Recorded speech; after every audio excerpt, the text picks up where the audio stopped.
My channel. I hope आप सभी अच्छे होंगे। तो आज की इस वीडियो में आपके साथ शेयर करने वाला हूँ रामेश्वरम ट्रिप का कंप्लीट एक्सपीरियंस। अगर आप भी रामेश्वरम जाने की सोच रहे हैं तो ये वीडियो आपके लिए बहुत इंपॉर्टेंट हो सकता है, हेल्पफुल हो सकता है। सो चलिए शुरू करते हैं वीडियो को और पता करते हैं कि एक्चुअली हमारा एक्सपीरियंस कैसा रहा, हमने कहाँ से स्टार्ट किया और कितना बजट रहा हमारा और कितने दिनों की ट्रिप थी। तो रामेश्वरम सिर्फ एक मंदिर नहीं बल्कि 4 धाम और 12 ज्योतिर्लिंगों में से भी एक है। इसलिए मान्यता है कि यहाँ पे भगवान राम ने लंका विजय के बाद भगवान शिव की पूजा की थी यहाँ पर आकर। तो चलिए शुरू करते हैं।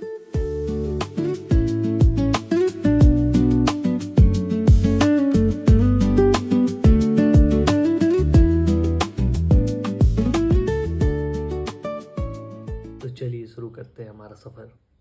अचानक एक रात पहले हमारा प्लान बना और हमने कैब रेंट की और हम लगभग सुबह 5 बजे बेंगलोर से रामेश्वरम के लिए निकल पड़े।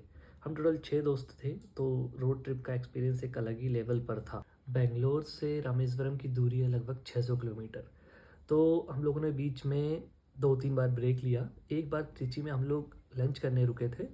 उसके बाद हम लोग थोड़ा सा आराम किया, शाम को एक बार चाय पी और फिर हम दोबारा अपना सफ़र शुरू कर दिए। शाम होते होते हम लोग पहुंच चुके थे पम्बन ब्रिज। ये ब्रिज रामेश्वरम आइलैंड को इंडिया के मेनलैंड से जोड़ता है और भारत के सबसे आइकॉनिक सी ब्रिजों में से एक कहलाता है। तो समुंदर से गुजरता हुआ ये ब्रिज काफ़ी खूबसूरत लगता है।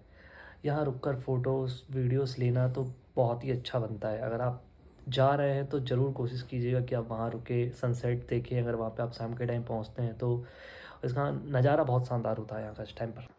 थोड़ी देर यहाँ रुकने के बाद हम लोग निकल पड़े थे रामेश्वरम के लिए। शाम होते ही हम लोग होटल पहुँच गए। हमने मंदिर के पास ही होटल लिया था ताकि सुबह मंदिर जाने में आसानी हो।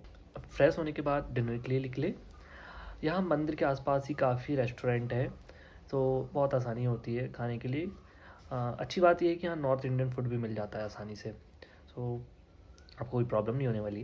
डिनर के बाद हम लोग कुछ देर अग्नि तीर्थम बीच पर बैठे। रात के समय, अगर मैं कहूँ रात के समय, समुंदर की शांति और ठंडी हवा पूरे दिन की थकान मिटा देती है। फिर हम होटल वापस आए और जल्दी सो गए क्योंकि अगले दिन सुबह हमें 4 बजे उठना था। मैं आपको एक ऐसी बात बताने वाला हूँ जो बहुत से लोगों को पहले से नहीं पता होती है। अगर आप स्फटिक लिंगम दर्शन करना चाहते हैं तो बिना स्नान किए सुबह लगभग 4 बजे मंदिर पहुँचना होता है। ये दर्शन आमतौर पर सुबह 5 बजे से 6 बजे के बीच होते हैं। तो एक और ज़रूरी बात है यहाँ पर कि इसके लिए आपको पेड टिकट लगती है। सो इसके लिए ऑनलाइन पेमेंट पर मत डिपेंड रहना आप लोग। अपने साथ थोड़ा कैश ज़रूर रखिए। स्फटिक लिंगम दर्शन के बाद हम लोग आ चुके थे अग्नि तीर्थम। तो ये मान्यता है कि अग्नि तीर्थम में स्नान करने से आपके मन और आत्मा की शुद्धि होती है और इसी वजह से श्रद्धालु सबसे पहले आके दर्शन करते हैं। तो अग्नि तीर्थम में स्नान करने के बाद हम लोग निकल पड़े थे 22 पवित्र कुओं का, यानी 22 तीर्थम का स्नान करने के लिए। हर कुएं का, अगर मैं आपको बताऊं इसके बारे में, 22 कुएं के बारे में, हर कुएं का पानी एक अलग सोर्स से आता है। और हैरानी की बात तो ये है कि इनका स्वाद, तापमान सबका अलग अलग महसूस होता है आपको। तो धार्मिक मान्यता के अनुसार इन 22 कुओं का स्नान जीवन का पापों से मुक्ति और आत्मिक शुद्धि का प्रतीक माना जाता है।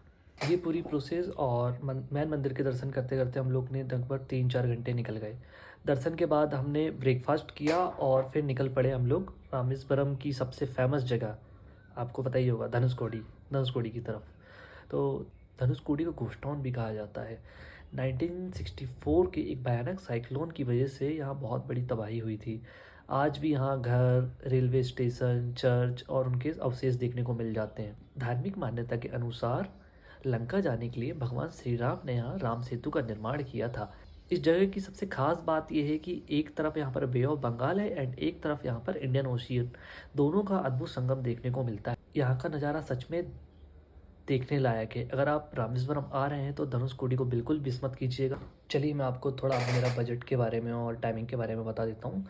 बेंगलोर से हमने स्टार्ट किया था सुबह अराउंड 5 बजे के समथिंग और यहाँ से रामेश्वरम पहुँचने में लगते हैं कम से कम 10 से 12 घंटे, क्योंकि 600 किलोमीटर है। तो इधर हम लोग 6 लोग थे, तो हमको यहाँ पहुँचने में टोटल सुबह 5 बजे हम लोग निकले थे, तो हमें रामेश्वरम पहुँचते-पहुँचते बज चुका था शाम के 5 बजे समथिंग। तो वहाँ जाके हमने जस्ट होटल किया, तो होटल आपको वहीं मंदिर के आस-पास बहुत सारे मिल जाएँगे।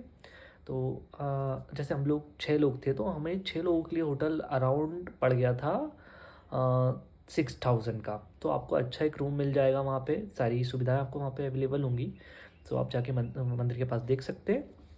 और इसके साथ-साथ खाने के लिए भी आपको अच्छा बजट में मिल जाएगा, तो इसका भी कोई इश्यूज़ नहीं है। अगर आप पर पर्सन के हिसाब से अगर मैं बताऊँ, तो आपको टोटल बजट पड़ना चाहिए, अगर जैसे मैं अपना बताऊँ बैंगलोर से, सो अगर मैं बैंगलोर से रामेश्वरम का बजट बताऊँ, तो अराउंड हमें लगा था 6000।